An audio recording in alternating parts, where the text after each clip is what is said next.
అనేది ఒక హైలైట్ చేసుకొచ్చింది. ఇప్పుడు అక్కడ ప్రజలు ఏం చూసుకుంటారు, ఒకప్పుడు భారతీయ జనతా పార్టీ అక్కడ 31 స్థానాలు గెలుచుకుంది. 31 స్థానాలు గెలుచుకున్నటువంటి భారతీయ జనతా పార్టీకి ఒక 5 సీట్లు వస్తే అధికారంలోకి వచ్చేస్తుంది. అంటే అక్కడ 70 టోటల్గా 70లో 31 వచ్చినాయి. అప్పుడు కాంగ్రెస్ పార్టీకి 27 వచ్చినాయి. ఆ టైంలో కేజ్రీవాల్ అనేటటువంటి ఆయనకి ఇది ఉన్నటువంటిది అతి తక్కువ. సారీ, కేజ్రీవాల్ వాళ్ళకి 27 వచ్చినాయి. మధ్యలో కాంగ్రెస్ పార్టీకి 6-7 వచ్చినాయి.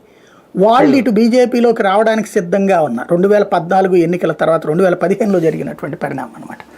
2014 అప్పటికే ఆ సిచ్యుయేషన్లో ఉంది. అలాంటి సిచ్యుయేషన్లో బీజేపీ కనుక అంటే వాళ్ళు వచ్చేయడానికి సిద్ధంగా ఉన్నారు. కానీ అమిత్ షా కొంచెం ఓవర్ కాన్ఫిడెన్స్కి వెళ్ళారు. ఆ రోజుల్లో అప్పుడే మోడీ ఘన విజయం సాధించినటువంటిది, అందులో కూటమిగా గెలుస్తుంది అనుకుంటే ఏకంగా సింగిల్గానే గెలిచినటువంటి ధైర్యంతో, అందులో ఢిల్లీలో 7 క్లీన్ స్వీప్ చేశాం కదా అన్న ధైర్యంతో ఎలక్షన్లకు వెళ్ళాడు ఆయన. అదే ఆ రోజున బీజేపీకి మైనస్ అయింది. ఆనాడు ఆమ్ ఆద్మీ పార్టీ విజయం సాధించడానికి కుదిరింది.